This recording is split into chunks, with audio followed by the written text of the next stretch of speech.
Bueno, buenas noches. En primer lugar, quiero agradecer la invitación de Guiber Marcelo y la recepción de la doctora Giovanna Allen para conversar sobre un tema que es el análisis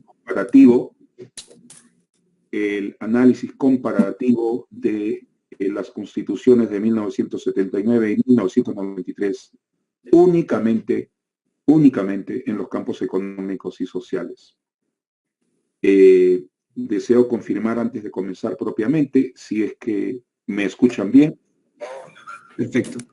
Sí, y en segundo lugar, la mayor parte de mi presentación va a estar vinculada con documentos que quisiera presentar, o sea, quisiera tener la oportunidad de presentar mi pantalla si es que es posible, por supuesto.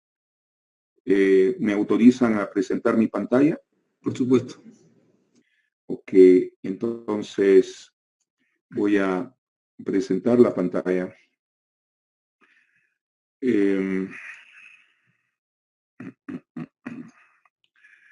Muy bien.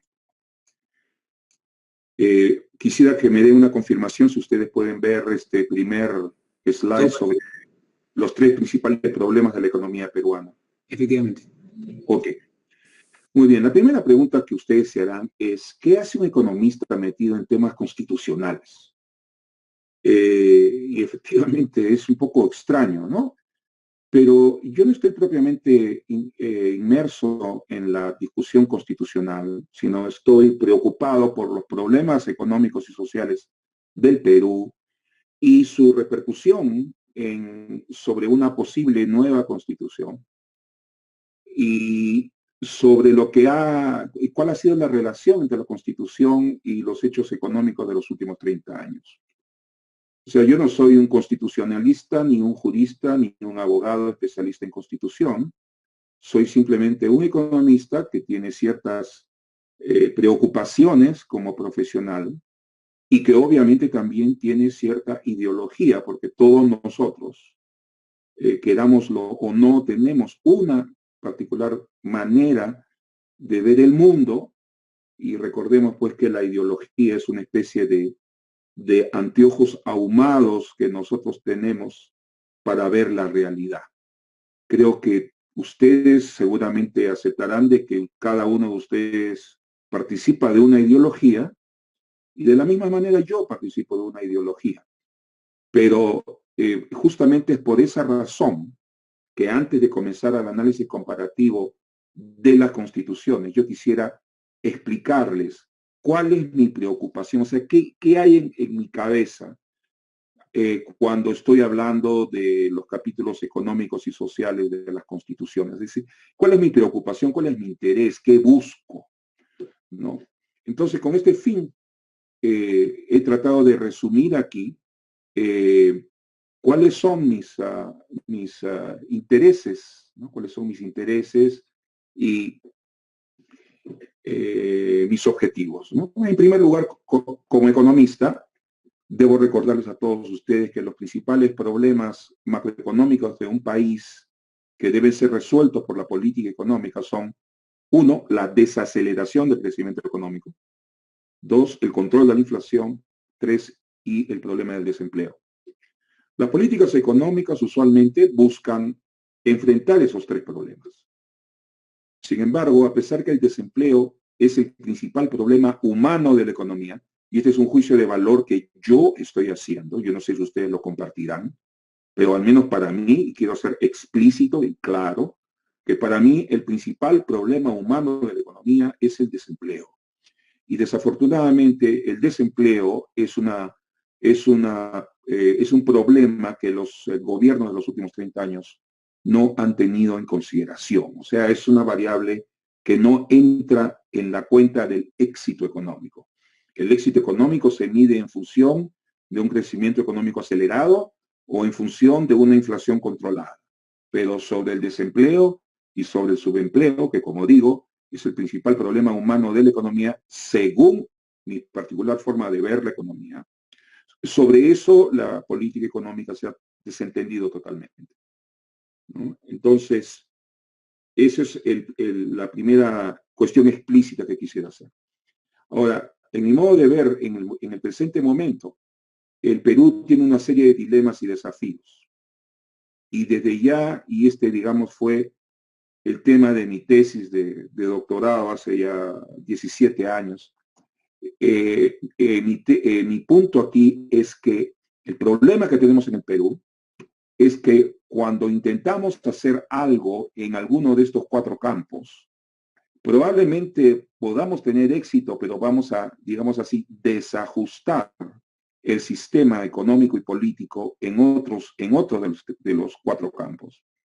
Por ejemplo, para mí, en primer lugar, el Estado y la sociedad enfrentan una deuda humana que está conformada por la insatisfacción de las necesidades básicas, como alimentación, vivienda, etcétera, la pobreza rural en primer lugar y urbana, la marginalidad, la exclusión social, la alienación de amplios sectores humanos que no se sienten incluidos, y algo más que es la desesperanza, o sea, se está perdiendo la esperanza en un futuro.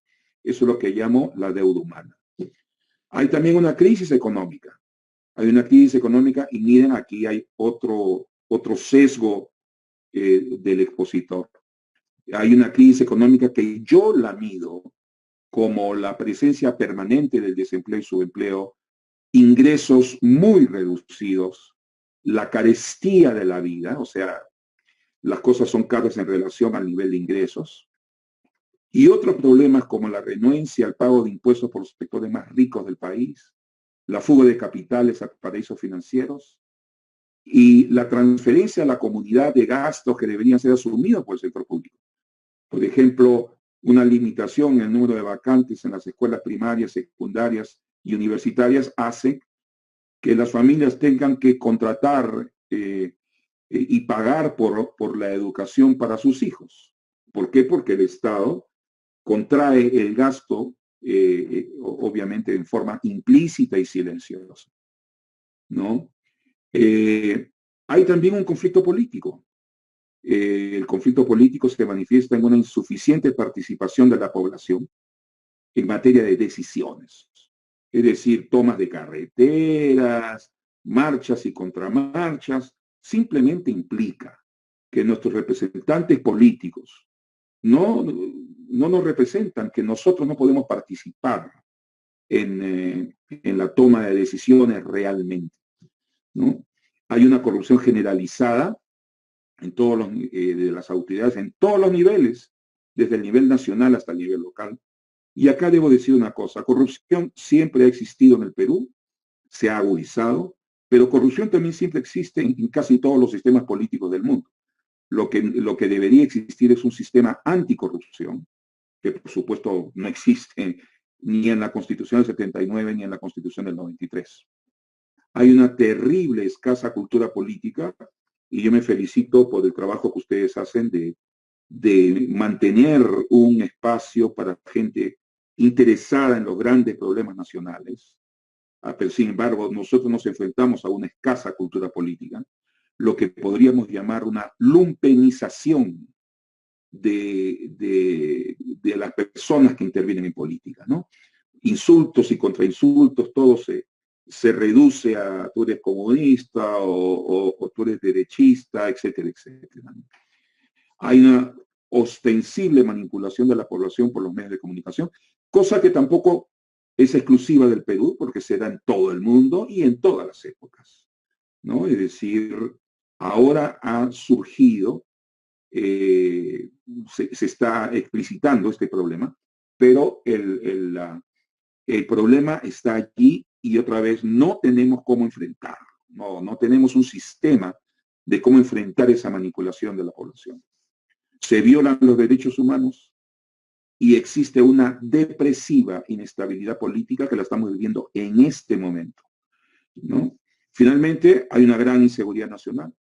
Fuerzas armadas y policiales insuficientemente preparadas, insuficientemente concientizadas, inseguridad interior, ¿no? Manifestada en bandas y drogas, y incremento del crimen y una inseguridad externa generada no por nosotros, sino por la carrera armamentista de naciones vecinas, particularmente en el sur. Esto es lo que tengo en la cabeza. O sea, cuando yo les converso sobre constitución, esto es lo que tengo en la cabeza y lo digo así, abierta y explícitamente. Este es mi marco ideológico, ¿no? Ahora, el empleo para mí es fundamental.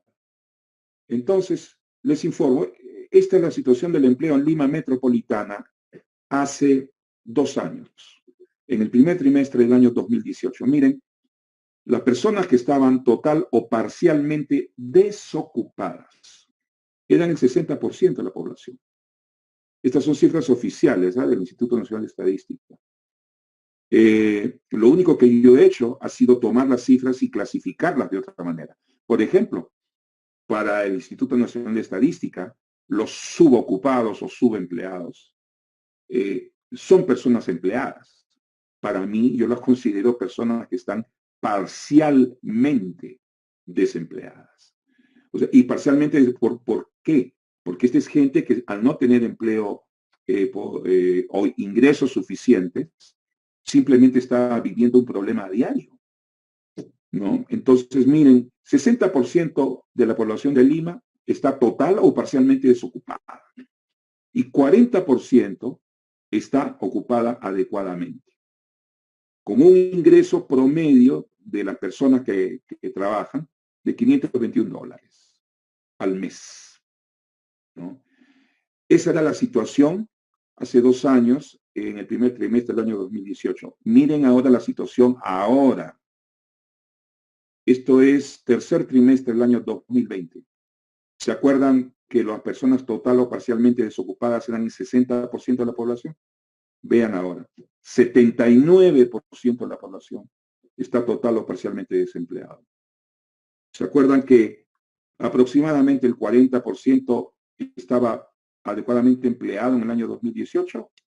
La mitad ahora, solo el 21%, ¿no? Y el ingreso, ¿cuál era el ingreso promedio? $521 en el año 2018, $430 en este año. Entonces, como ustedes comprenderán, estas cifras les presentan a ustedes un terrible caldo de cultivo que puede mostrarle, ¿no?, que en cualquier momento podría haber en el Perú una explosión popular y social como la que estamos viviendo con los trabajadores agrícolas del norte y del sur. Porque la gente no está feliz, ni contenta, ni puede vivir en estas condiciones. Por favor, yo no quiero que se entienda que yo estoy criticando al gobierno de turno o al anterior. Simplemente, anteriormente esta era la situación, antes del COVID, ¿no? Y ahora esta es la situación después del COVID o en pleno COVID. Y les vuelvo a repetir, para mí, en mi cabeza, esto es una preocupación. Esto es un asunto muy, pero muy importante para el Perú. Este es un problema importantísimo, pero como ustedes sabrán, mis estimados amigos, a nadie lo escuchan ustedes hablando sobre empleo, desempleo o subempleo, al menos que yo sepa. Muy bien. ¿Y cuál es la situación social? Tenemos, redondeando, 1 millón de personas en pobreza extrema y 6,5 millones de personas en pobreza, en una población de 32 millones. Estas son cifras oficiales y les adelanto que yo no las comparto. Yo creo que la población en extrema pobreza es mucho más que 1 millón de personas y que la población en pobreza es mucho más que 6,5 millones de personas. Ahora, frente a esto, quiero informarles de algo, ¿no? Quiero informarles que existe en los últimos 5 años o más una noticia que circula, que es que la clase media está creciendo como consecuencia del éxito del modelo económico, ¿no? Entonces, el principal organismo que ha hecho circular esta noticia, que es aceptada por todo el mundo sin discusión, es que la clase media en el Perú está creciendo. Bueno, La clase media, esa en que nosotros pensamos de pequeños propietarios, pequeños industriales, comerciantes, profesionales liberales de ingresos modestos, maestros, oficiales de las Fuerzas Armadas y policiales. Esa clase media no se define así por el Banco Interamericano de Desarrollo. Ellos dicen lo siguiente: mire usted, señor, usted gana $12.40 al día, o sea, aproximadamente 45 soles diarios. Si usted gana 45 soles diarios, le doy una buena noticia. Usted es miembro de la clase media. Ese es el cuento del Banco Interamericano de Desarrollo, del Banco Mundial, que en el Perú hace circular el diario El Comercio, el diario Gestión, el Instituto de Política Económica del señor Abusada, que es evidentemente un instituto totalmente neoliberal, ¿no? Y nos dicen, sí, usted gana más de $12.40 al día y gana usted hasta $62, pero gana más de $12.40, usted es clase media, ¿no? Y estas son las noticias que, por ejemplo, fueron publicadas en el diario El Comercio, en que nos hacen ver, miren ustedes ese titular, esto es mayo de 2020, mayo del año 2020, nos dice, la clase media con ingresos diarios entre $12.40 y $62 está formada por el 43% de la población del Perú.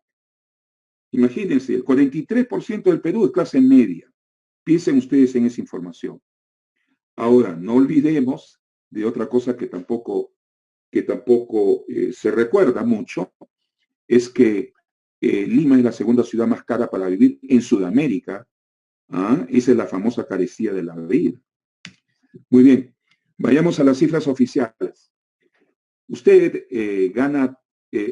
usted gasta, es capaz de gastar 352 soles en una canasta básica.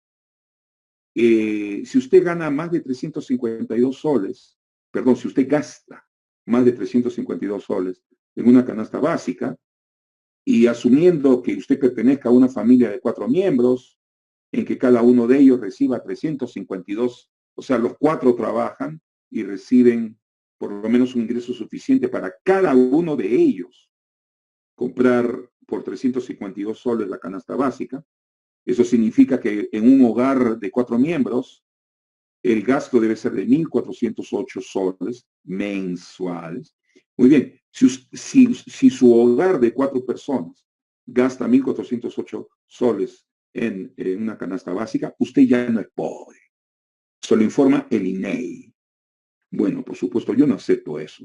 Miren ustedes, 1.400 soles es el costo del alquiler promedio de un departamento de 2 dormitorios, de 80 metros cuadrados y con un baño. Y usted me quiere decir que con 1.408 uno ya no es pobre. Bueno, prácticamente a uno le quedarían solo 8 soles para comprar la canasta básica que cuesta 352. O sea, estas cifras son un engaño, ¿no? Y lo digo así abiertamente, estas cifras son un engaño.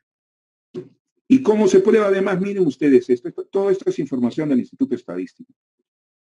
Población que presenta déficit calórico en Lima Metropolitana, 46%. Esto es segundo trimestre del año 2020. 46% de la población en Lima presenta déficit calórico. ¿Y por qué? ¿No les gusta comer? ¿Son faquires? ¿No? 40% a nivel nacional presenta déficit calórico, ¿no? Yo lo que me atrevo a sugerir es que esa es una evidencia externa de lo que significa ser pobre, ¿no? Por lo menos un 40% de la población peruana está en una situación muy difícil en materia de pobreza, ¿no? Pero veamos otros indicadores. Este es el indicador de búsqueda de atención de salud cuando usted tiene algún problema crónico. Vean ustedes el año 2020, segundo trimestre del año 2020. A nivel nacional, el 81% de las personas que tenían problemas de salud crónico no buscaron atención. ¿Qué es esto? O sea, ¿qué son estos señores? ¿Son masoquistas? ¿Quieren suicidarse? ¿Quieren morirse? No, yo lo que propongo es que esto 81% no buscó atención porque no tenía con qué pagar los remedios o los servicios o los pagos que hay que hacer para poder ser atendido. 81%. Ahora, miren, un año antes del COVID, 60% no buscaba atención. Pero ahora con COVID ya tenemos más de 80% que no busca atención. Sin embargo, 60% hace un año y 80% el día de hoy no muestran que esa es población pobre, que no tiene con qué pagar remedios, medicamentos, exámenes especiales, etcétera. Ahora, algo más, si nos ponemos a pensar un poco en la clase media. Tenencia de bienes de transporte. Miren ustedes, a nivel nacional, ¿qué porcentaje de hogares tienen auto o camioneta? 10%. ¿Ok? Solo 10% de los hogares peruanos tienen un auto o una camioneta. Yo no digo que todo el mundo deba consumir gasolina, etcétera, etcétera. No, pero eso nos da una muestra de una escasa capacidad de consumo para el 90% de los hogares que no están incluidos en esa estadística, ¿no? Estas son estadísticas de gasto real y yo he querido comenzar diciéndoles a ustedes, ¿no? Y dándoles a ustedes a entender que estos son mis prejuicios o mis sesgos o la ideología que tengo en mi cerebro cuando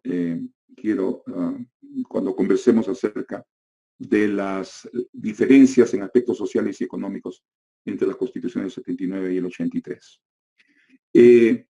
Guiber Marcelo les debe haber proporcionado seguramente un link que si ustedes quieren luego, en otra oportunidad pueden ver o echarle una mirada. Aquí están resumidas, en este documento que ustedes tienen el link, aquí están resumidos las principales diferencias en materia económica y social entre la Constitución de 1979 y la Constitución de 1993. Ahora,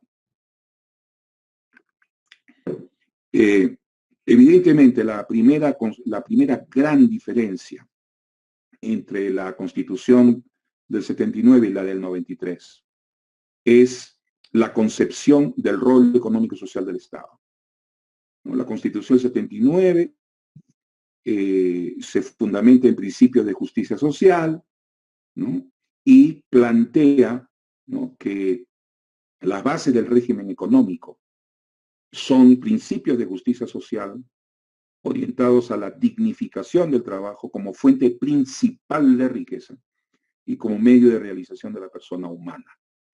Evidentemente, esta es una orientación social de la Constitución de 1979. La Constitución del 93 no dice nada absolutamente de eso. O sea, la Constitución del 93 no cree conveniente incluir ninguna mención a principios de justicia social en ella, ¿no? Ahora, con respecto a la eliminación de la pobreza, otra vez la Constitución del 79 exige que el Estado promueva condiciones económicas y sociales que eliminen la pobreza. Sin embargo, esa exigencia no es tan drástica en el caso de la Constitución del 93 y, sin embargo, existe en la Constitución del 93, ¿no? O sea, es un problema de tonos, ¿no?, de énfasis, pero el énfasis es obviamente más cargado, más fuerte en el caso de la Constitución del año 79. El rol del Estado en el desarrollo económico y social, bueno, las redacciones son parecidas. El Estado promueve el desarrollo para la del 79 y orienta el desarrollo para la del 93, ¿no? Ahora, sin embargo, hay otros temas allí, ¿no?, que son en que ya se comienza a mostrar una diferencia entre ambas, ¿no? Vean ustedes lo que dice la Constitución 79 con respecto a los medios que tiene el Estado para cumplir su rol. El Estado debe promover el incremento de la producción y la productividad, la racional utilización de recursos, ¿no? La racional utilización de recursos, perdón, cometí un pequeño error aquí. La racional utilización de recursos, el pleno empleo, miren ustedes, pleno empleo, ¿no? Y la distribución equitativa del ingreso. Aquí ya hay un compromiso, ¿no? Un compromiso del Estado, por ejemplo, a buscar el pleno empleo de la población y a participar en una distribución más equitativa del ingreso. Todo eso, por supuesto, no es aceptado por la Constitución 93. Ahí en la Constitución 93 se dice que el Estado actúa en las áreas de promoción de empleo, salud, educación, seguridad, etcétera, pero no se le dice que debe promover el incremento de la producción y la productividad, no se le dice que debe haber pleno empleo, ni mucho menos distribución equitativa del ingreso, ¿no? Con respecto a la promoción del Estado, este debe fomentar los diversos sectores de la producción. Esto significa que los diversos sectores de la producción deben estar en un permanente diálogo con el gobierno, con la finalidad de ver cuáles son las medidas de política que se deben aplicar. Y esa afirmación también es cambiada en la Constitución del año 93 por un estímulo a la creación de riqueza y una garantía de la libertad de trabajo y libertad de empresa, comercio e industria. Obviamente, la Constitución del 79 plantea la necesidad de la planificación concertada. Eso desaparece en la Constitución del 93. Con respecto a la forma de propiedad, se habla de un pluralismo, pero que incluye empresas estatales, empresas cooperativas, y ese pluralismo está bastante limitado, porque solamente deben existir en la Constitución del 93 empresas privadas y muy contadas con los dedos de la mano empresas públicas, ¿no? Con respecto al rol empresarial del Estado, que esto es lo más conocido, la Constitución del 93 plantea el rol subsidiario del Estado, y cosa que no es aceptada por la Constitución del 79, ¿no? Ahora, este rol subsidiario del Estado implica que no deben crearse empresas públicas, sino por una razón manifiesta de conveniencia nacional. Esto, yo reconozco que este artículo de la Constitución del 93 es una reacción en contra de la creación de empresas públicas que se manifestó en los años 70 y 80. Pero aún así, ¿no? El Estado debe tener la posibilidad de realizar actividad empresarial. Por ejemplo, yo no entiendo Odebrecht, yo no entiendo muchas de estas compañías brasileñas que tomaron la construcción en sus manos. Yo no entiendo eso. Yo lo que entiendo es empresas privadas peruanas y una gran empresa estatal peruana en el campo de la construcción. Y aquí debo resaltar la necesidad de tener un arma de ingeniería en las Fuerzas Armadas del Perú, que esté también activo por ejemplo, en el campo de la construcción, en el campo del tendido de carreteras, etc. Esto es una limitación, esto es una grave limitación, el rol subsidiario del Estado. Ahora, reconozco, como digo, que han habido excesos, pero no se trata de tener excesos el día de hoy, ¿no? Por ejemplo, en la gran minería, ¿no? El Estado podría tener, por ejemplo, el 33% del capital accionario de esas empresas de la gran minería, lo cual limitaría muchísimo el juego que tienen las empresas extractivas con respecto a la declaración de su producción y exportaciones y sobrevaloración de importaciones, subvaluación de exportaciones, juegos con el tipo de cambio, cuentas offshore y una serie de problemas similares.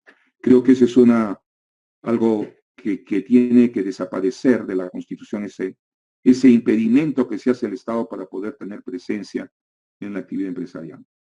Algo que también es importante, en situaciones de crisis grave o de emergencia, el Estado puede intervenir la actividad económica con medidas transitorias de carácter extraordinario, ¿no? Y en la Constitución del 93 no se dice nada sobre eso, lo cual implica que podrían tomarse esas medidas, como por ejemplo se tomaron al comienzo de la epidemia del COVID, con estos paquetes de ayuda para los sectores empresariales y para algunos sectores de ingresos limitados en el país, ¿no?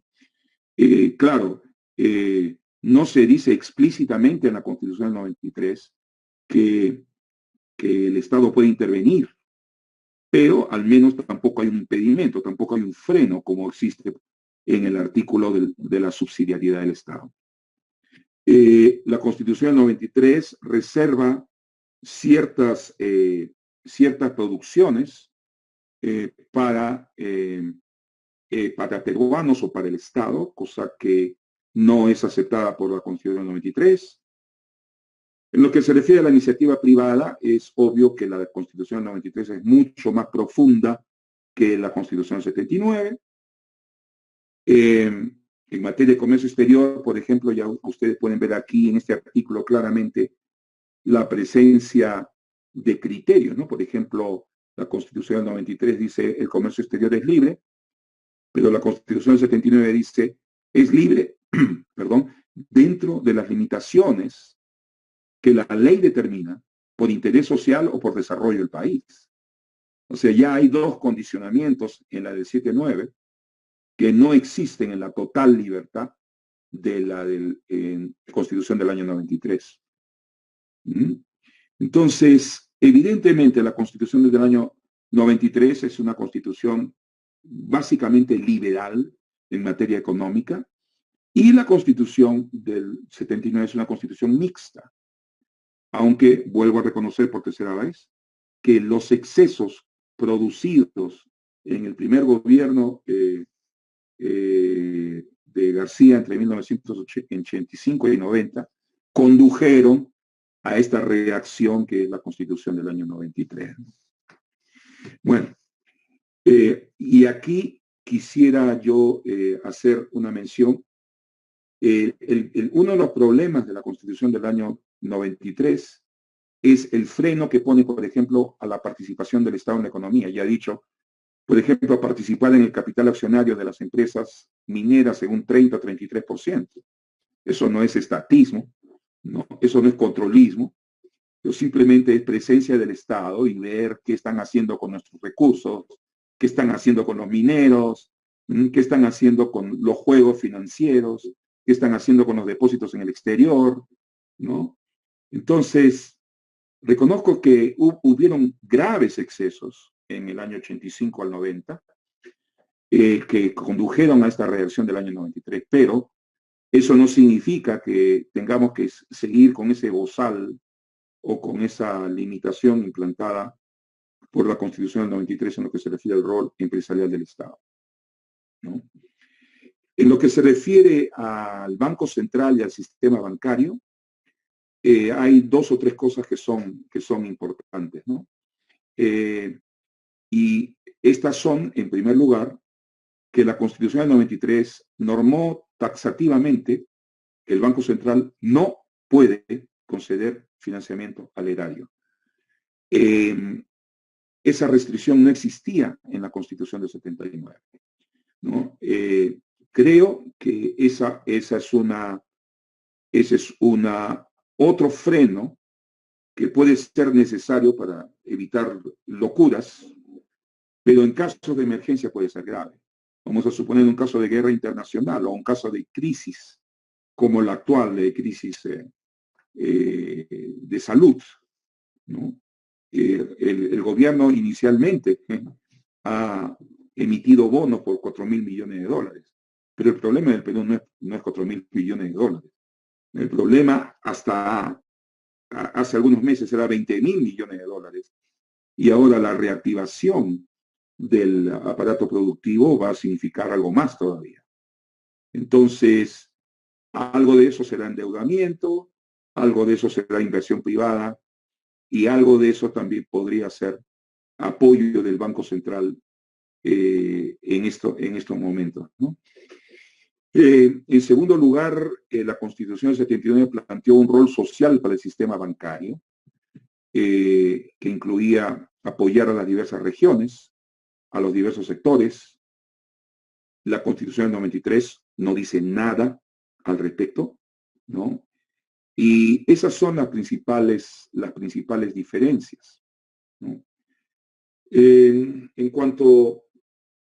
cuanto a capital, inversiones y derechos de propiedad, ustedes ya se podrán imaginar que la Constitución del año 93 es bastante radical en su defensa total al derecho de propiedad, y lo cual incluye, por ejemplo, que si un Estado quisiera hacer una expropiación, tendría que pagar al contado el valor de mercado del bien expropiado, y no con bonos, sino con dinero en efectivo, ¿no? Eso está planteado en el artículo 70 de la Constitución.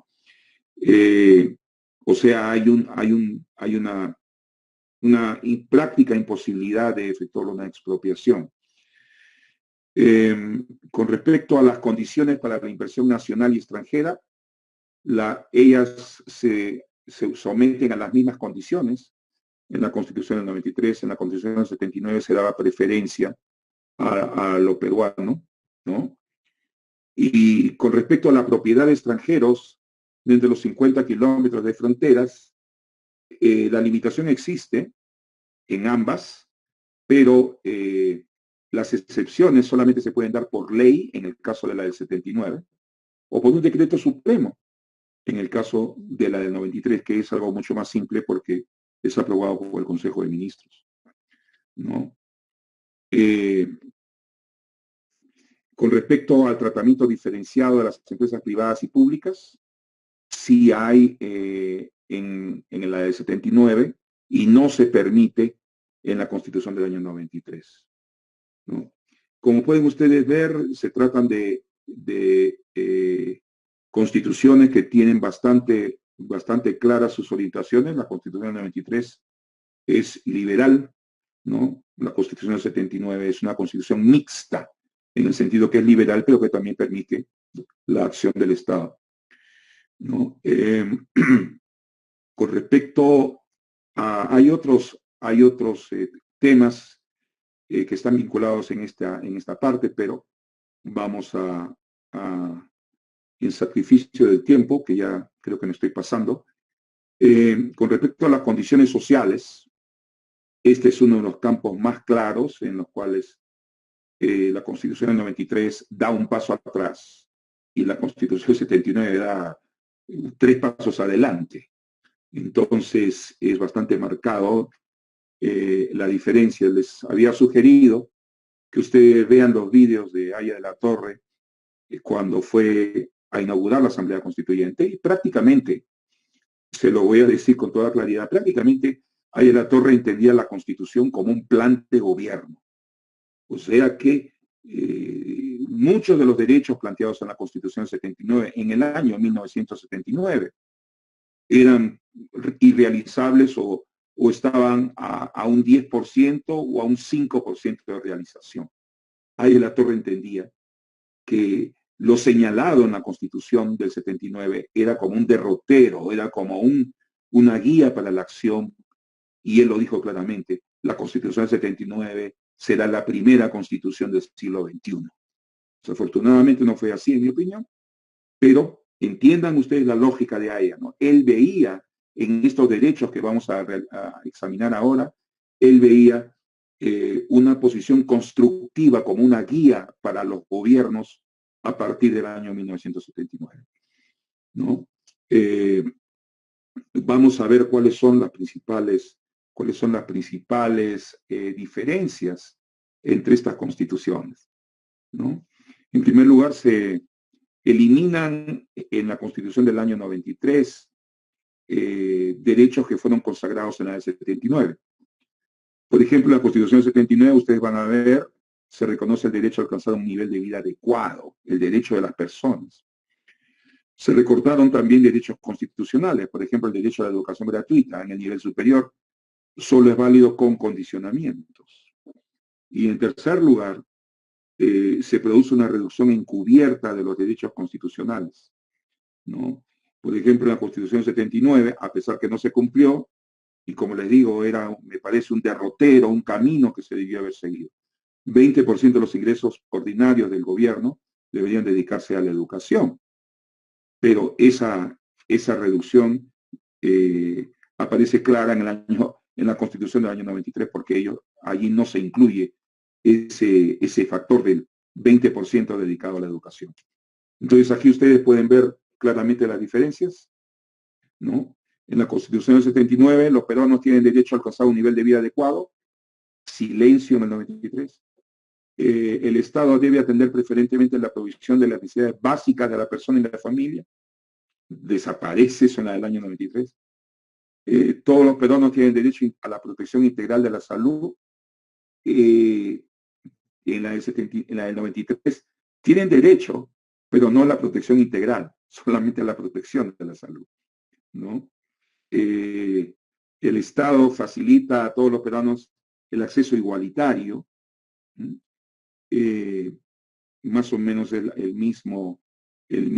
misma redacción. Las diferencias son en los condicionamientos de una calidad adecuada y con tendencia a la gratuidad, que aparece en la Constitución 79 y que no aparece en el 93.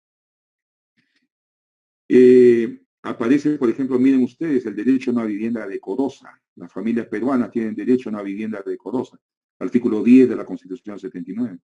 Obviamente eso no se cumplió, pero como les digo, para Haya de la Torre, no hablo para el APRA, para la cabeza de Haya de la Torre, ¿no? La idea era, ok, vamos nosotros por este camino en algún momento, en 20 años, en 30 años, a que finalmente la gente tenga una vivienda decorosa en el Perú, ¿no? La educación gratuita en instituciones estatales existe. En la del 93 aparece, pero hay ahí sutilezas, ¿no?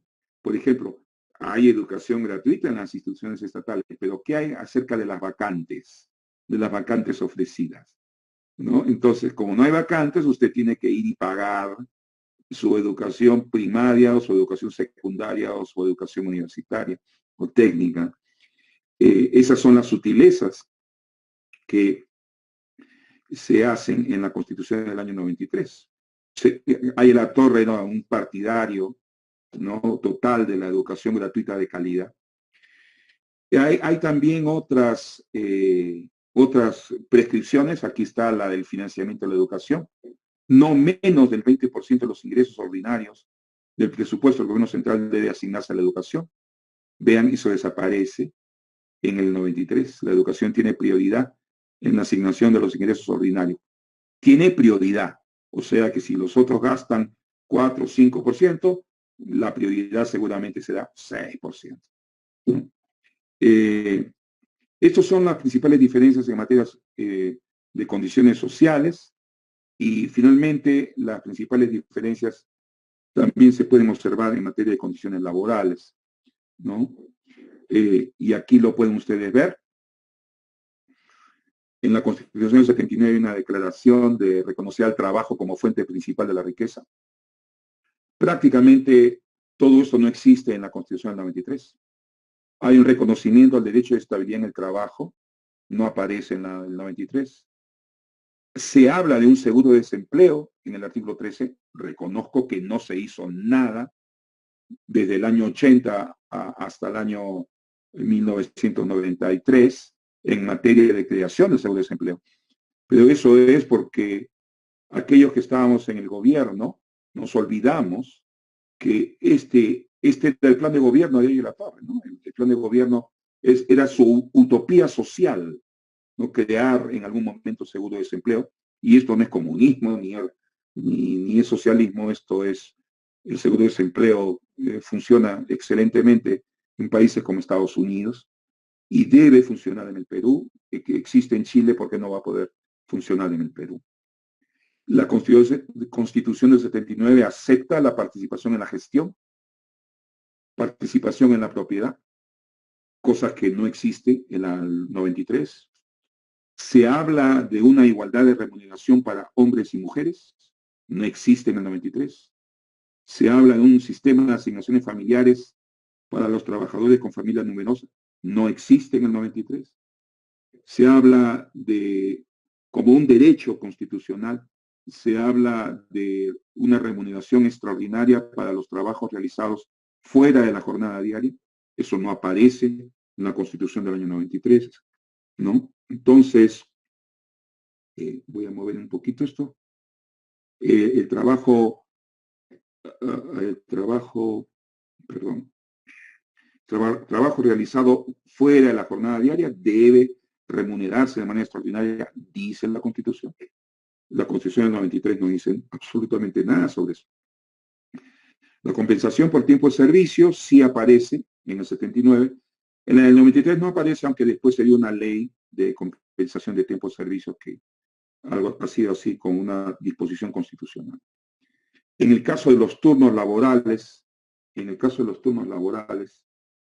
para trabajo nocturno, eso está previsto en la del 79, pero no hay mención en la del año 93. Asimismo, en lo que se refiere a la sindicalización, existe la sindicalización sin autorización previa en el año 79. También existe la sindicalización en el año 93. Pero lo que no existe en el 93 es la posibilidad de que los sindicatos se agrupen y creen federaciones o organismos sindicales de grado superior. Estas son las principales diferencias que he encontrado en materia de económica y social entre las dos constituciones de 1979 y 1993. Me detengo aquí porque ya creo que he hablado 45 minutos y por lo tanto creo que tenemos que entrar a un diálogo en que ustedes planteen sus ideas al respecto, sus propias ideas, preguntas, cuestionamientos, críticas. En todo caso, he sido bastante honesto al decirle, este es mi marco ideológico, esta es la manera como veo los problemas del Perú y por ello mis opiniones en cuanto a las constituciones. Muchas gracias por su atención.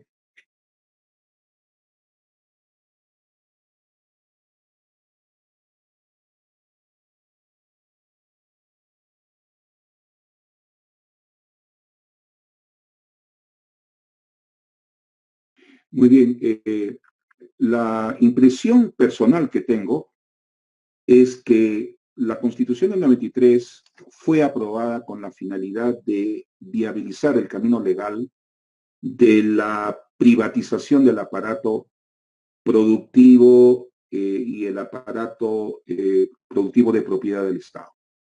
Si usted quería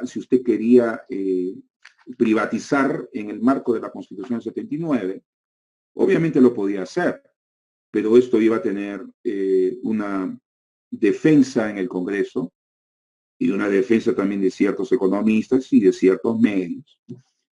Y yo creo que la dirección neoliberal del país en el año 93 dijo, muy bien, lo mejor que podemos hacer es establecemos que el Estado no tiene actividad empresarial. Como consecuencia de ello, vendemos todo, ¿no? Sin ninguna excepción. Creo que ese fue el gran cometido, el gran fin, el gran objetivo que tuvo la Constitución del año 93. Es decir, dar una base legal a la privatización del aparato productivo estatal. Ahora, la parte que no entiendo es en qué manera se hace inaplicable la Constitución del año 79 o del año 93. Al respecto, yo quisiera mencionar lo siguiente, quisiera mencionar un ejemplo. Se habla mucho de, y lo he visto en los últimos 15 días, que países como Estados Unidos tienen una constitución que prácticamente nunca se ha cambiado y que ese es el ejemplo a seguir, ¿no? Entonces, sobre esto hay 2 o 3 observaciones. La primera de ellas es que, si bien es cierto, hay una constitución de los Estados Unidos, esa constitución de los Estados Unidos ha sufrido 17 enmiendas constitucionales. Y no solamente eso, cada estado, yo vivo en el estado de Colorado, nosotros tenemos una constitución aquí, que es la constitución del estado de Colorado. Por supuesto, en el marco de la Constitución Nacional. Pero el estado de Colorado tiene una constitución, al igual que cada uno de los 50 estados. O sea, vaya contando, Constitución Nacional más 50 constituciones estatales. Y cada uno de los territorios que son administrados por Estados Unidos, como Guam, por ejemplo, tienen sus propias constituciones territoriales. Y territorios hay 15. O sea, tenemos nosotros 66 constituciones en Estados Unidos.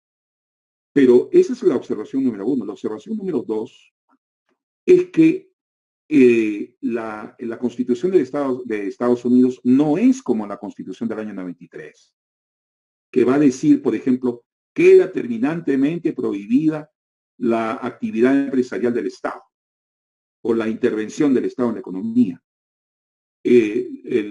La Constitución de Estados Unidos no frena eso. Si bien la Constitución de Estados Unidos no dice el Estado podrá intervenir en la actividad económica con medidas de carácter extraordinario en situaciones de emergencia. Si bien no hay un artículo de esos, tampoco hay un freno, tampoco hay una barrera. Y pongo los ejemplos. Roosevelt tuvo que luchar con una gran oposición, pero finalmente Roosevelt hizo un esfuerzo muy grande en lo que se refiere a gasto público para poder enfrentar la recesión y el desempleo de los años 30. Y no solamente eso, cuando crea la seguridad social, imagínense, seguridad social administrada por el Estado, ¿no? Entonces, eso nadie dijo, eso es comunismo, eso es socialismo, ¿no? Y eso es lo que pasa al día de hoy. En las recientes elecciones hubo un candidato que hubiera sido el que a mí me hubiera gustado que gane, que era Bernie Sanders, que proponía el seguro médico universal. Pero desafortunadamente lo bloquearon y finalmente no ganó las elecciones. Pero la Constitución de Estados Unidos no iba a impedir que, si es que la opción política determinaba la creación de un sistema de seguro social universal, ¿no? Que eso se iba a bloquear, es decir, se podía hacer. En el Perú la cosa es distinta, ¿no? La Constitución del año 93 bloquea cosas, ¿no? Por ejemplo, el Banco Central no puede dar financiamiento al erario. Reconozco que esa es una respuesta a los excesos que se produjeron entre el año 85 y el año 90, ¿no? Y yo, mientras fui el último ministro de Economía, entre mayo del 89 y julio del 90, participé de eso porque había que pagar planillas del Estado y había que pagar a los médicos, había que pagar a la policía y había que pagar a los maestros. Y en un marco de que no hay préstamos y no hay posibilidad de contratar deuda, ni de emitir bonos, ¿no? En ese marco, ¿cuál es el único mecanismo de financiamiento? Es el Banco Central, ¿no? Y más aún, nosotros no vivíamos en el año 89-90 una situación de angelitos. Teníamos a Sendero y al MRTA haciendo de las suyas en el país. Ya la gente no se acuerda, por ejemplo, que el MRTA atacó mi casa. Y si bien no mató a nadie de mi familia, pero mi abuela sufrió un ataque cardíaco. Y un policía fue asesinado por el MRTA, un pobre policía de calle, ¿no? Que estaba con su patrullero ahí prestando seguridad a la casa donde estaba en ese momento mi familia. Entonces, Yo pensaba y decía, Dios santo, ¿y si no pido financiamiento, qué pasa? No, no le pagamos a los maestros, no pasa nada, no le pagamos a los maestros, no le pagamos a los médicos. Entonces, no. Como les digo, en un marco en que no había posibilidad de contratar financiamiento al exterior, ni tampoco había la posibilidad de emitir bonos, a no ser bonos internos colocados obligatoriamente en el sistema bancario nacional. En esas circunstancias, al menos en mi parte, yo tuve que recurrir a ese mecanismo. Pero si yo hubiera comenzado en julio del año 85, yo no me hubiera lanzado a hacer todas las cosas que se hicieron, porque un punto fundamental del plan del Perú que defendimos los apristas en el año 85 era reforma tributaria basada en impuestos directos, porque reconocíamos que el Estado tenía una caja fiscal tuberculosa y que si no se hacía una reforma tributaria desde el primer día iban a haber graves problemas. Y en segundo lugar, tenemos que reconocer el grave problema de divisas del país. Imagínense, si usted no va a pagar la deuda, por consiguiente no va a recibir préstamos. Y en una etapa de vacas flacas en materia de precios de materias primas internacionales, íbamos a tener serias limitaciones en la generación de divisas. Sin embargo, las divisas se agotaron y la reforma tributaria no se realizó porque en esa etapa de los 2 o 3 primeros años, la alianza era con los 12 apóstoles y los 12 apóstoles se iban a perjudicar con una reforma tributaria basada en impuestos directos. Luego, los que cargamos el muerto, a partir de mayo del 89, tuvimos simplemente que enfrentar la realidad con los instrumentos que teníamos a nuestra mano. Sin embargo, reconozco pues que la imposibilidad que tiene el Banco Central de dar financiamiento al gobierno central es una respuesta a los excesos. Pero también quiero decirles una cosa, en este momento hay una guerra internacional y en este momento no vamos a estar emitiendo bonos y si el gobierno necesita financiamiento, ¿no? Y no tiene financiamiento, evidentemente el Banco Central debe proporcionar financiamiento de emergencia. Al menos para mí es algo natural. Es una situación de emergencia total. Sin embargo, de acuerdo con la Constitución, el Banco Central en ese momento dirá, señores del Estado peruano, nosotros no vamos a financiar en absoluto el gasto público porque somos prohibidos por la Constitución, ¿no? Y si el Estado, por ejemplo, en materia de COVID, hubiera querido intervenir Gamarra o a los industriales textiles y ordenar la producción, vamos a suponer, de mascarillas desde el primer momento, ¿no? No lo puede hacer, porque ese tipo de medidas significarían un abuso de la propiedad del sector privado y cosas por el estilo. Entonces, noto con mucha preocupación esos frenos que no existen en la Constitución de Estados Unidos, pero reconozco, ¿no? Que teniendo en cuenta la calidad, que es lo que ustedes buscan como proactiva ciudadana, la calidad del político, ¿no? Como político, como estadista y conocedor de la realidad del país, yo reconozco pues que el día de hoy esto es patético, ¿no? Conversaba con asistentes como Héctor Alba y como Jesús Guzmán, ¿no? ¿Qué tiempos aquellos de los años de la Constituyente, por ejemplo? Es decir, pongamos, ¿quiénes estaban en la Constituyente? Estaba Bedoya, estaba Laiza Grundi, estaba Ramírez del Villar, ¿no? ¿Quiénes estaban en la Constituyente por el sector izquierdista? Estaba Hugo Blanco, estaba Javier Descanseco, estaba Jorge del Prado, ¿no? ¿Y quiénes estaban por el APRA? Estaba ahí la Torre, estaba otros grandes líderes, Luis Alberto Sánchez. ¿Qué tiempos aquellos, no? Yo lo comparo con la selección peruana de fútbol, ¿no? Esos tiempos de Cubillas, Sotil, Velázquez, Cueto, ¿qué tiempos aquellos, ¿no?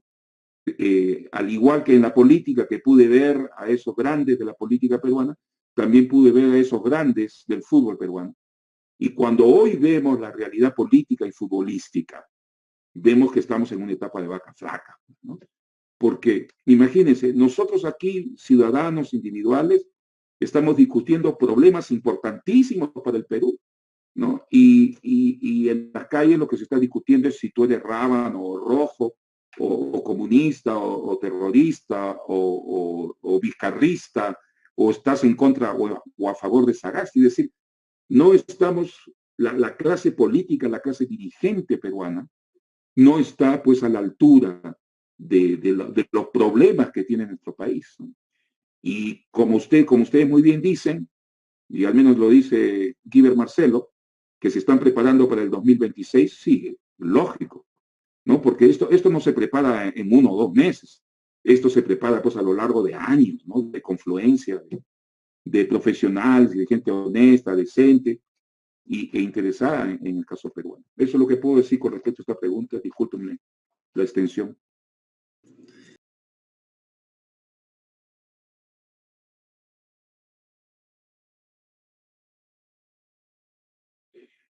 Bueno, yo participo de ese comentario en gran parte, ¿no? Esa es una preocupación que también conversábamos con Jesús y con Héctor Alba, ¿no? Es decir, Dios santo, ahora convocamos a una asamblea constituyente y ¿qué nos va a salir? Nos va a salir Marta Chávez, no sé, eh, algún lumpen alanista, nos saldría de repente la señorita Carlita García, a quien yo llamo cariñosamente Charlita García, ¿no? Que como ustedes saben no tiene la más mínima idea de dónde está parada en materia de política y en materia de Estado y en materia de cuestiones de Estado.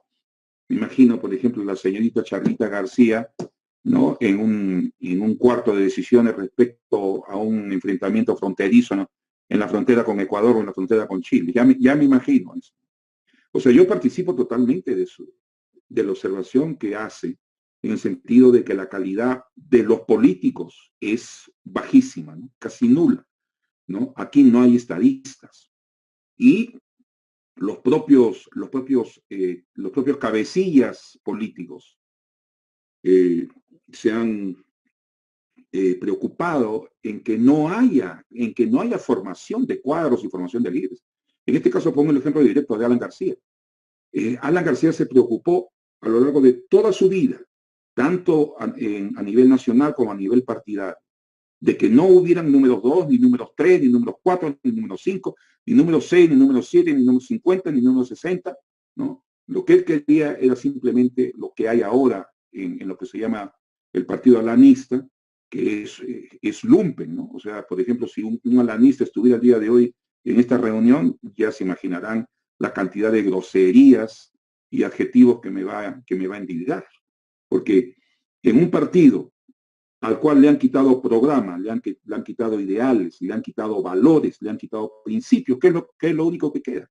Solamente el insulto y la mala palabra y la grosería, ¿no? Entonces yo participo totalmente de esa idea de que estamos muy mal, que los políticos no están formados como estadistas, y eso son años, inclusive décadas de práctica, de estudio, de preocupación, ¿no? De intercambio de experiencias. Yo mismo, por ejemplo, muchas veces he pensado, ¿no?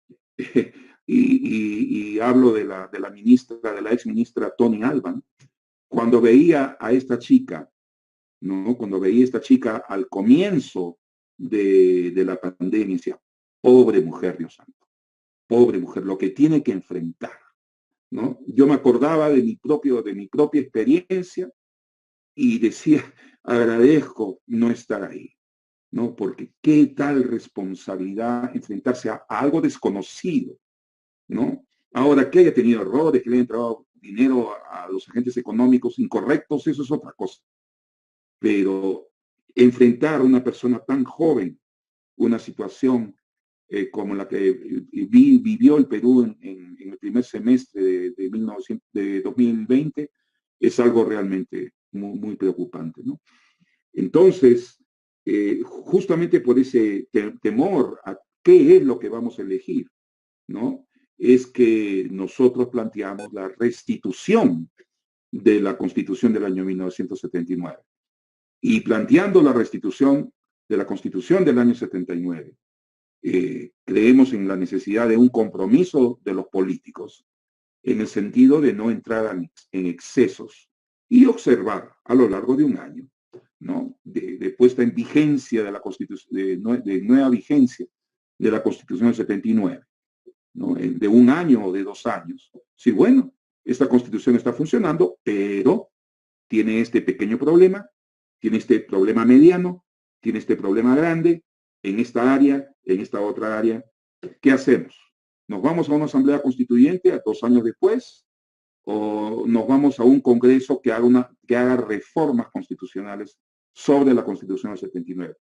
Ahora, yo he sido explícito en decir de que tengo mis propios valores y sesgos ideológicos, ¿no? Y por lo tanto, por eso es que yo planteo la Constitución del 79, por eso es que planteo hacer las reformas sobre la Constitución del 79 y no sobre la Constitución del 93. Además de porque creo que la Constitución del 79 es realmente un plan de gobierno, ¿no? Como gobernante, usted con la Constitución del 79, usted puede decir, muy bien, señores, miren, la Constitución habla de que todos los peruanos tienen derecho a una vivienda decorosa. Entonces, en este quinquenio, para cumplir con ese principio constitucional, nos proponemos hacer A, B y C. A mí me gusta eso.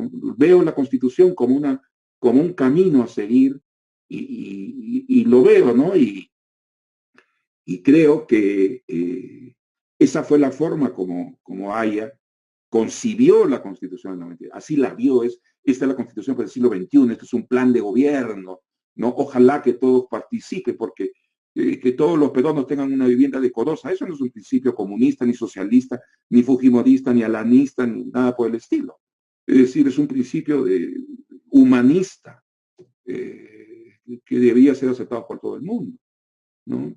Entonces, yo veo ese procedimiento, restitución de la Constitución del 79, observación del funcionamiento de la Constitución del año 79 por 1 o 2 años, y luego, de acuerdo con las experiencias que vivamos, sí, muy bien, vamos a un proceso de reforma sobre la Constitución del 79 o vamos a una asamblea constituyente para escribir de cero una nueva Constitución.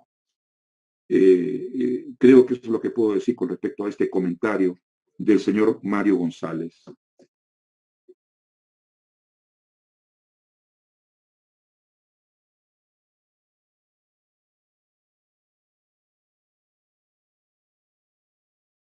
Bueno, esa es la diferencia que planteé al comenzar esta exposición. Para un economista frío, para un economista que simplemente es un economista, que no tiene ninguna emoción social, y de esos profesionales hay muchos, hay abogados y médicos y policías que tampoco tienen ninguna emoción social. En un país con decenas de millones de gente pobre. Pero en una situación de esta naturaleza, ¿no? Yo lo que planteo es lo siguiente: éxito económico. Ok. Control de inflación, éxito. Crecimiento, éxito. Combate al desempleo, fracaso. O sea, yo calificaría lo que ha dicho Juan, diciendo lo siguiente: sí, la política económica ha sido un éxito desde el punto de vista de control de la inflación y de estímulo al crecimiento, pero ha sido un fracaso en lo que se refiere a la generación de empleo, al combate a la desigualdad, al combate a la pobreza en los ingresos.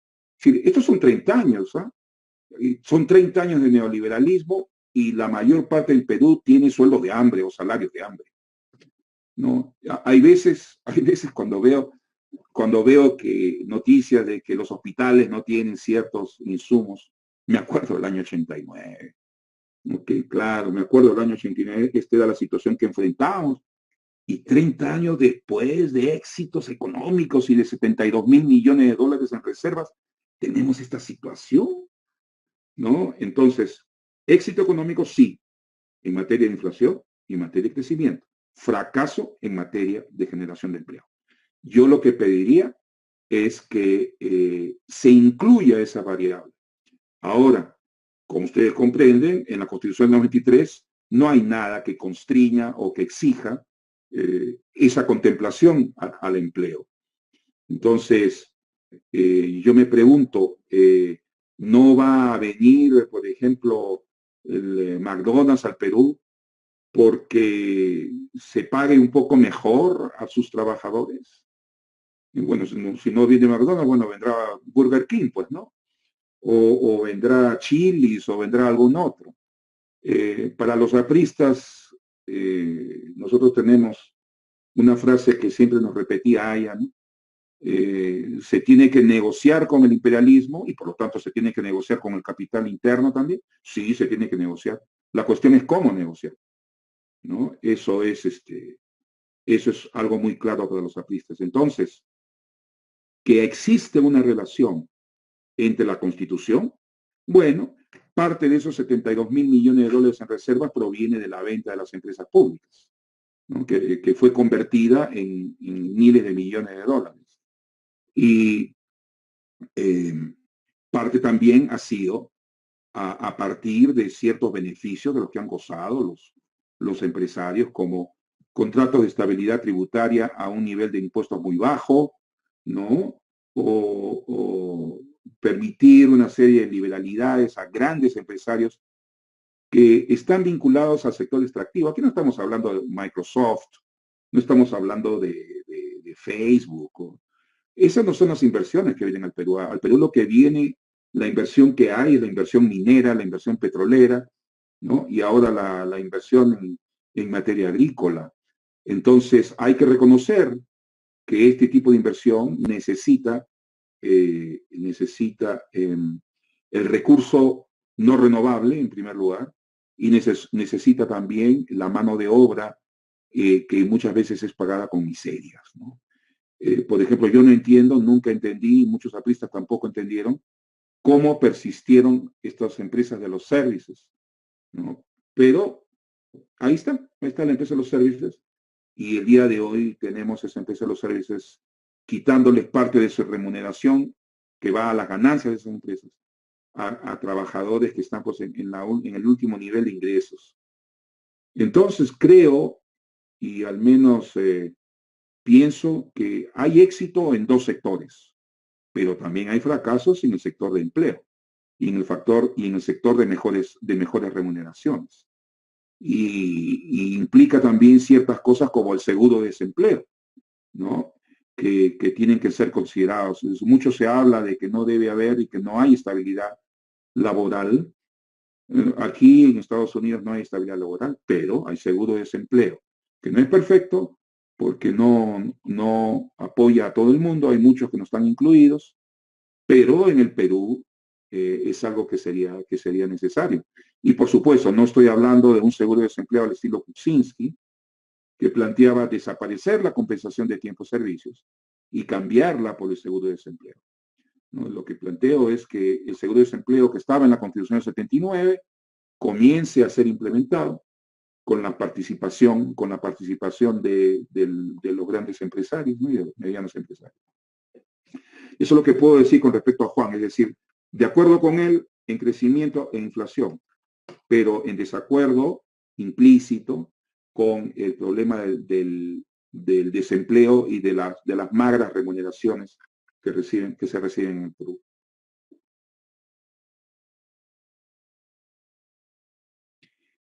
Bueno,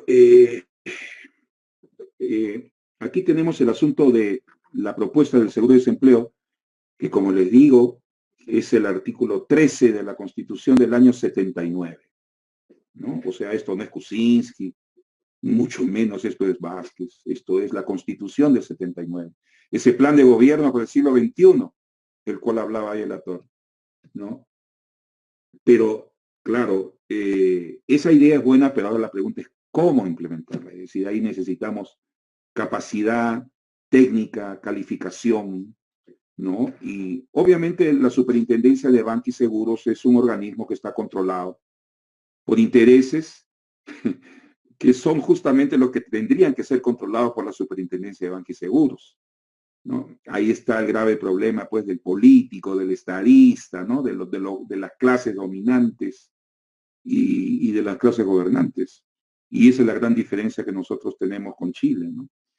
En el caso de Chile, ellos, a pesar de todas sus diferencias políticas, tenían claros una serie de acuerdos, ¿no?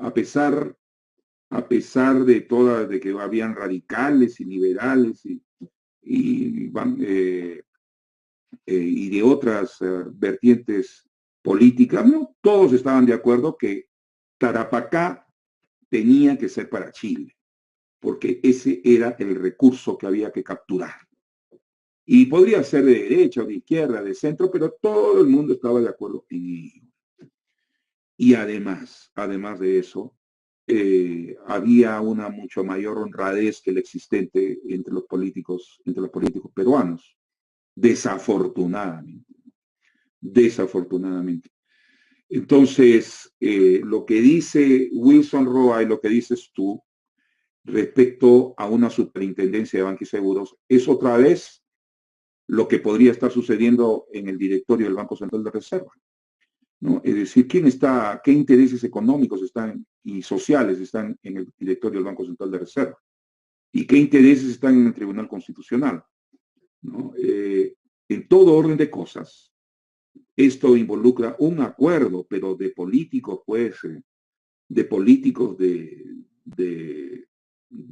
décimo nivel, o sea, gente de muy alto raciocinio, que reconociendo que uno es de izquierda y que el otro es de derecha y que el otro es de centro, tomen ciertos acuerdos y sobre los cuales debemos caminar y debemos enfrentar. Es decir, no se trata, por ejemplo, de expulsar a los empresarios y banqueros del Banco Central de Reserva, pero sí se trata de poner a gente inteligente y capaz, ¿no? Que represente los intereses del ciudadano común y corriente y que no esté identificado con esos intereses de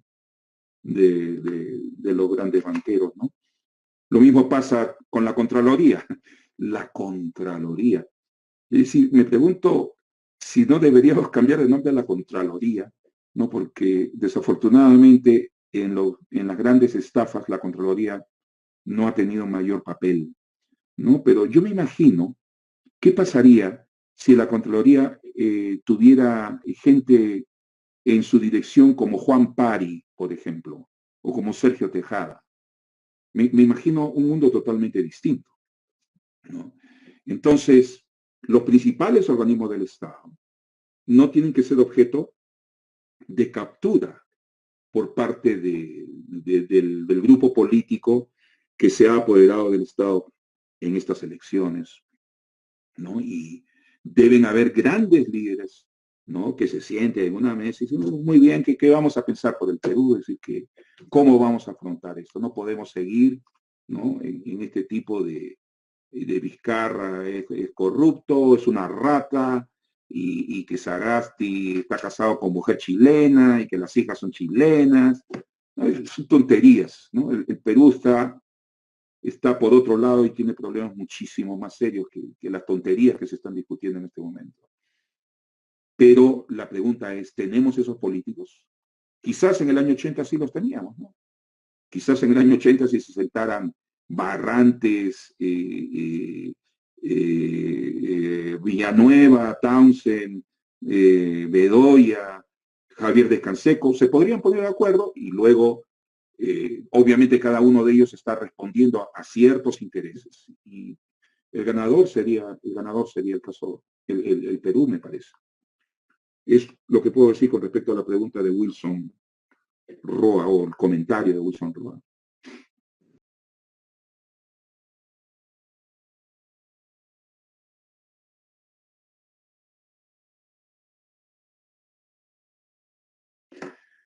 Porque esa identidad, esa búsqueda de comunión política entre 1990 y el año 2020 significó comulgar en con el modelo económico neoliberal. Es decir, ni el Hugo Chávez peruano, que fue Humala, al menos de boca, ¿no? Ni García, que también era centroizquierda, según las publicaciones internacionales, ninguno de ellos cambió el modelo económico neoliberal. Hoy, por ejemplo, cuando participo en Facebook o en Twitter y veo al lumpen alanista hablar muy bien de las tomas de carreteras y de los héroes, no simplemente le digo, pero tú no te acuerdas que durante el gobierno de García, él hablaba mucho de los ciudadanos, ¿no?, de primera clase, ¿no? O sea, los 400.000 selváticos al que él llamaba nativos y que son tan peruanos como nosotros, porque yo también soy nativo. Todos somos nativos y todos somos ciudadanos, simplemente no hay ni de primera ni de segunda, ¿no? Pero ahora ya no se acuerdan de la masacre de Bagua, de la terrible masacre de Bagua que marcó ese gobierno, ¿no? Y simplemente ha habido una identidad, una identificación, que es la identificación neoliberal. Pero lo que estamos viviendo ahora con esta acumulación de déficit en materia social, en materia de desempleo, en materia de ingresos, en materia de oportunidades, esta desesperanza generalizada obliga a una nueva concertación distinta, con gente distinta. Ahora, se puede concertar no sé, entre quien yo estoy alejado del Perú por 30 años, y no sé, ustedes están allí, me imagino que podrán decir quiénes son, si es que existen, pero lo veo difícil, ¿no? Lo veo muy difícil y coincido, lo repito por segunda vez, en lo que ustedes dicen en el año 2026. La pregunta es, ¿llegaremos al 2026? Porque con las cifras que yo les he entregado al día de hoy, ustedes podrán darse cuenta que lo que está pasando en las carreteras no es agitadores ni nada por el estilo. Es decir, ya el hartazgo es total, ¿no? La desesperanza es total y al diablo, pues vamos a la protesta. Eso es un hecho muy importante que estamos viviendo el día de hoy. Y García no cambió nada porque él estaba identificado, es decir, Fujimori, Toledo, García, ¿no?, Humala, Kuczynski, Vizcarra y Sagasti, todos ellos coinciden en la mantención del modelo económico neoliberal. Todos ellos coinciden en que estamos muy bien en inflación, que estamos bien en crecimiento, que tenemos muchas reservas y que ya vamos a ser el país del primer mundo. Es el cuento que también cuentan, no solamente el cuento del crecimiento de la edad media, de la clase media, perdón. Bueno, eso es lo que podría decir a Wilson Roa.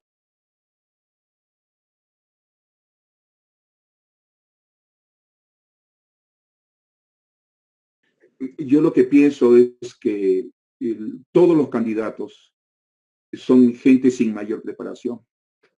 Quizás ahí se habla de Hernando de Soto preparado, pero el caso de Hernando de Soto está preparado solamente en un lado del problema, que es el lado ideológico económico.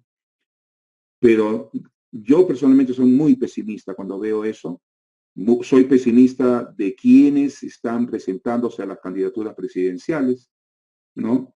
Y de quienes están presentándose a las candidaturas congresales. Es decir, no puedo hablar de ningún otro partido más que del partido que yo llamo alanista, el partido alanista, porque me niego a llamarle partido atlista. El partido alanista, me imagino que Roque Benavides debe estar muy contento de tener a Nidia Vilches de candidata a la presidencia. Y por otro lado, todos los defensores del modelo neoliberal deben estar muy contentos de tener a la señorita Carla García de cabeza de lista parlamentaria por Lima, ¿no? Es decir, un partido que ha tenido tantos parlamentarios de tanto brillo y de tanta preocupación por el Perú, ahora tenemos lo que tenemos. Por consiguiente, soy totalmente pesimista, tanto a nivel presidencial como a nivel parlamentarios. Sin embargo, esfuerzos como los de ustedes, a pesar de que son pequeños grupos, son muy loables y eso es lo que habría que hacer, ¿no? Gente que piense más o menos de la misma manera, preocupada realmente en los problemas nacionales, debería ser la que ocupe, pero discúlpeme, pero no veo en la gente que está candidateando, ni tengo confianza en ninguno de ellos. Por ejemplo, este señor Julio Guzmán más parece un candidato a presidente de Israel que candidato a la presidencia peruana, porque su interés es defender los intereses de Israel. Dios santo, ¿qué es esto, no? Y ni qué decir, pues, de la señora Keiko Fujimori. Es decir, veo con mucha preocupación, con desaliento, con pena, la situación del Perú.